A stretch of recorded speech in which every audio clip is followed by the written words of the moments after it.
Welcome back. You're watching Network Africa, coming to you live from our studios here in Lagos. Let's take you to this story. The Eritrean government is accusing its neighbor, Ethiopia, of attacking their heavily militarized border. We had to get a response from the Ethiopian government, but residents on the Ethiopian side of the border reported hearing gunfire and seeing a large movement of troops and artillery towards the border. A peace deal in 2000, that's the year 2000, ended the country's two-year war, but it has not been fully implemented. Ever since, the countries have been in a state of neither war nor peace, says the BBC's Ethiopia correspondent Emmanuel Igunza. Eritrea says the tense relations with Ethiopia are why it has national conscription, which can last for decades. Moroccan authorities have arrested an Italian national who was planning to carry out attacks on targets in the kingdom. Morocco, a Western ally against Islamist militancy, often announces it has broken up militant cells accused of plotting attacks inside and outside the kingdom. The suspected Italian militant who lives in Belgium was arrested on June the 8th when landing in the eastern city of Uja, based on intelligence showing that he had ties to the Islamic State group and was involved in a plan to attack targets in Morocco. In 2014, he tried to travel to Syria or Iraq but failed, despite guidance from an Islamic State member, and returned to Belgium. Authorities also say that the suspect has already visited Morocco in 2015, sent by Islamic State, and identified targets in Casablanca, Morocco's biggest city.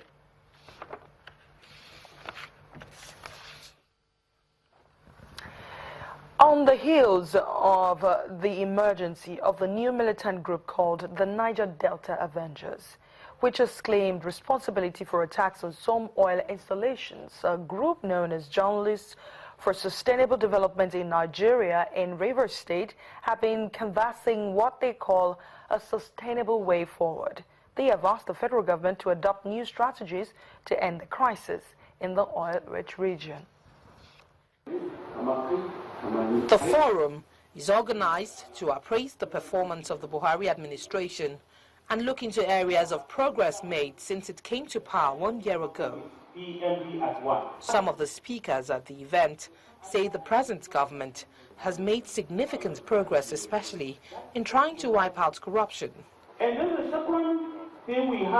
They also applaud the federal government in its efforts to liberate the entire northeast from the Boko Haram insurgents, despite allegedly inheriting an economy that was near collapse. We have somebody in leadership who has the commitment, who has the vision, and who knows the progress plaguing this country from all ramifications. Real change has come to stay in Nigeria.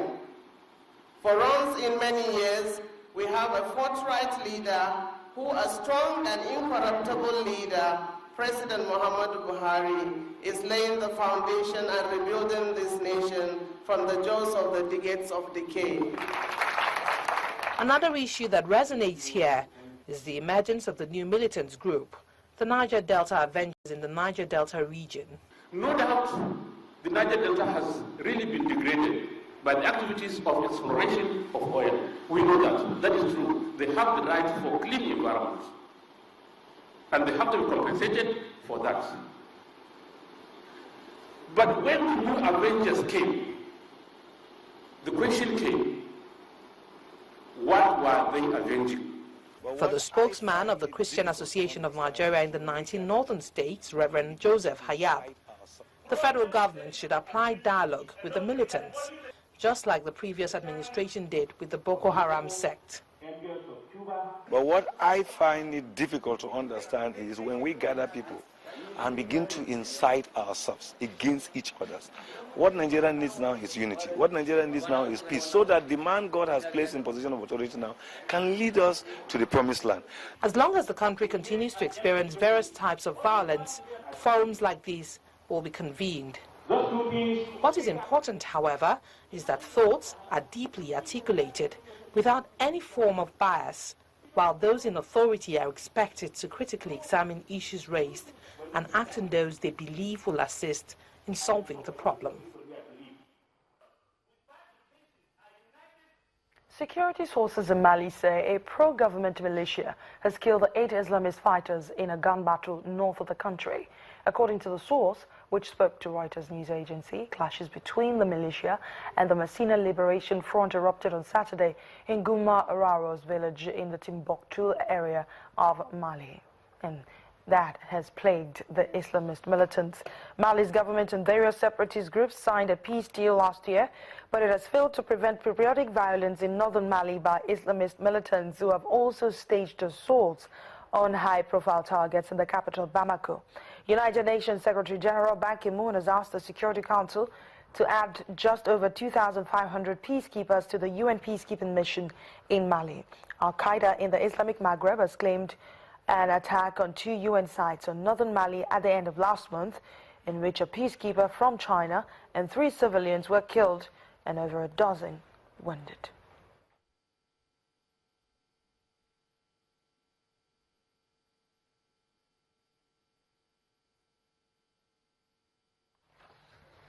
The International Labour Organization says it plans to further curb child labor in the world, which has reduced by 1/3 in the last 10 years.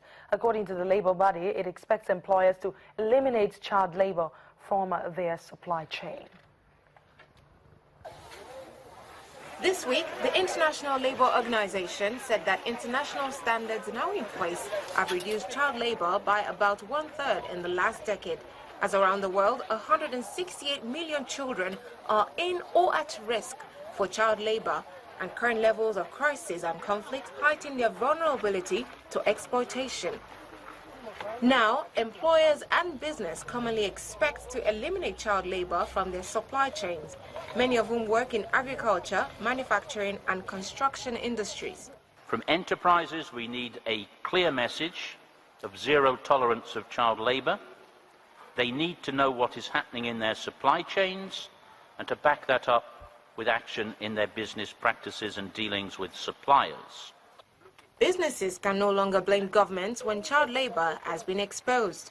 If a business can subcontract its tax affairs to some remote destination, there is no excuse whilst they can't discover in their supply chains where their suppliers are using child labor.